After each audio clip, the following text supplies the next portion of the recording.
नमस्कार। ये कहानी है मधेपुरा की। आज हम ब्लूप्रिंट स्ट्रैटेजीज की एक बहुत ही पावरफुल इंटेलिजेंस ब्रीफिंग को डीकोड करने जा रहे हैं। ये रिपोर्ट मधेपुरा के 2025 के इलेक्टोरल शिफ्ट्स को बहुत ही बारीकी से एनालाइज करती है, बिना किसी पॉलिटिकल बायस के, बिना किसी शोर शराबे के, विशुद्ध डेटा और स्ट्रैटेजी। तो चलिए सीधे डेटा पर आते हैं। 7,809, 7,809। जरा इस नंबर के बारे में सोचिए। ये कोई मामूली आंकड़ा नहीं है, ये एक रेजर थिन मार्जिन है। जीत का वो मामूली अंतर जो ये बता रहा है कि एक अभेद्य माना जाने वाला किला अब लगभग ढहने की कगार पर है। जमीनी हकीकत बहुत तेजी से बदल रही है। आज हम इस डेटा टू स्ट्रैटेजी पाइपलाइन को 6 हिस्सों में समझेंगे। Pulse of the soil, anatomy of the electorate, pattern memory, structural crisis, turn around strategy और अंत में गवर्नेंस ब्लूप्रिंट। शुरुआत करते हैं हमारे पहले हिस्से से, पल्स ऑफ द सॉइल, यानी मधेपुरा की जमीनी हकीकत और वहां का जीवन। देखिए, किसी भी इलेक्टोरल डेटा को समझने से पहले आपको वहां की मिट्टी और लोगों के संघर्ष को समझना होगा। मधेपुरा का सबसे बड़ा विरोधाभास क्या है? एक तरफ मेक इन इंडिया के तहत एल्स्टॉम फैक्ट्री का बड़ा वादा था कि भाई 10,000 कुशल रोजगार पैदा होंगे, लेकिन ग्राउंड रियलिटी, वहां के अकुशल श्रमिकों का इसके साथ कोई मैच ही नहीं बन पाया। और इसका नतीजा ये हुआ कि युवाओं को मजबूरी में भारी निराशा के बीच पंजाब और दिल्ली की ओर पलायन करना पड़ा। अब इस आंकड़े को देखिए, 126 करोड़ रुपए। ये 2024 में कोसी नदी में आई विनाशकारी बाढ़ का सीधा डैमेज है। हर साल घर डूबते हैं, फसलें बर्बाद होती हैं, और पता है, यहीं पर हमारे संवैधानिक मूल्यों का लिटमस टेस्ट होता है। हमारे संविधान में डिग्निटी यानी गरिमापूर्ण जीवन की बात है। जब इंसान इस तरह के इकोलॉजिकल डिसएनफ्रेंचाइजमेंट का शिकार होता है, तो यह हमारी जिम्मेदारी है कि पब्लिक डिस्कोर्स एकदम इन्फॉर्म्ड हो, जिम्मेदारी भरा हो, ताकि इस त्रासदी के बीच भी हर नागरिक की गरिमा की रक्षा की जा सके। आते हैं दूसरे हिस्से पर, एनाटमी ऑफ द इलेक्टोरेट, यानी डेमोग्राफिक्स और वोट का बुनियादी गणित।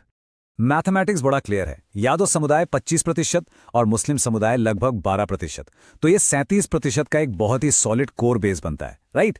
लेकिन जो सबसे दिलचस्प बात यह है वो ये कि केवल इस 37% कोर बेस के भरोसे आप चुनाव नहीं जीत सकते। जब तक आप 45.4% ईबीसी और अन्य ओबीसी वोट बैंक को अपने साथ नहीं जोड़ते, किसी भी दल के लिए सत्ता का रास्ता पूरी तरह से बंद है। ये एक मैथमेटिकल सीलिंग है। अब चलते हैं तीसरे हिस्से की तरफ, पैटर्न मेमोरी एंड आउटकम, यानी ये जो सिस्टमैटिक एट्रिशन हो रहा है वो कैसे हुआ। 2015 से जो जीत के मार्जिन में गिरावट आई है उसे जरा ट्रेस करते हैं। 2015 में यही मार्जिन 37,642 वोटों का था। 2020 आते आते ये गिरकर 15,072 रह गया और 2025 में सिर्फ 7,809 वोट। सिस्टम कैसे कोलैप्स कर रहा है, ये उसका क्लासिक उदाहरण है।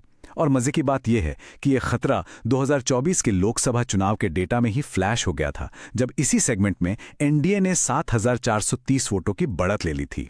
अगर हम मौजूदा विधायक के स्कोर कार्ड को ऑब्जेक्टिवली देखें तो उनका कास्ट फिट तो 5 में से 5 है, बिल्कुल। लेकिन क्लीन इमेज और यूथ कनेक्ट का स्कोर महज 1 है। उनकी संपत्तियों में जो बेतहाशा वृद्धि हुई और 7 जो क्रिमिनल केसेस हैं, इन्होंने विपक्ष के जंगल राज वाले नैरेटिव को बहुत मजबूत किया है। हम किसी पर्सनल चीज पर नहीं जा रहे, लेकिन 2030 के नजरिया से ये एक बहुत बड़ा स्टैटिस्टिकल रिस्क बन चुका है। कुछ और सिस्टेमिक वेरिएबल्स भी हैं। 2025 में जो टर्नआउट सर्ज हुआ, मतदान प्रतिशत बढ़कर 69.33% हो गया। ये 5.22% का जो उछाल था ना, इसने सीधे तौर पर एनडीए की माइक्रोकास्ट इंजीनियरिंग और उनके वेलफेयर डिलीवरी पाइपलाइन को फायदा पहुंचाया। और हां, जन स्वराज के 1.93% वोट ने भी एक स्पॉइलर का काम किया, जिसने एंटी इनकम्बेंसी वोट्स को और बांट दिया। चौथा हिस्सा है स्ट्रक्चरल क्राइसिस, हेल्थ और एग्रीकल्चरल सेक्टर में जो कमियां हैं। एंटी इनकम्बेंसी कोई हवा में नहीं बनती, उसकी जड़ें इन आंकड़ों में हैं। NFHS 5 का डेटा कहता है कि यहां 46% बच्चे अविकसित स्टंटेड हैं, 68% बच्चों में खून की कमी है, शिशु मृत्यु दर 35.2 है। तो सबसे अहम बात यह है कि यह सिर्फ नंबर नहीं है, यह प्राइमरी हेल्थ केयर की एक विनाशकारी विफलता है। और यही वो चीज है जो मतदाताओं को डेवलपमेंट के मुद्दे पर जवाबदेही मांगने के लिए मजबूर कर रही है।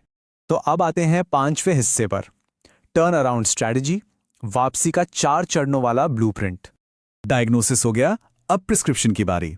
इस कैंपेन को 4 फेजेस में उतारा जाता है, जिसे हम वज्र प्रोटोकॉल कहते हैं।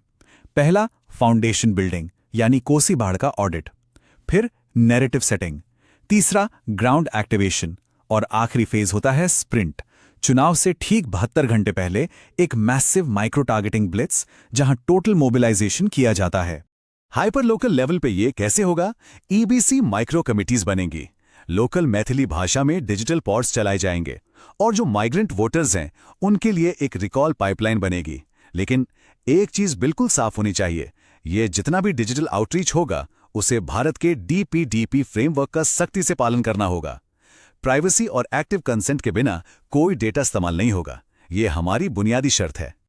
और अब आखिरी हिस्सा, गवर्नेंस ब्लूप्रिंट, एक चेतावनी और भविष्य का नजरिया।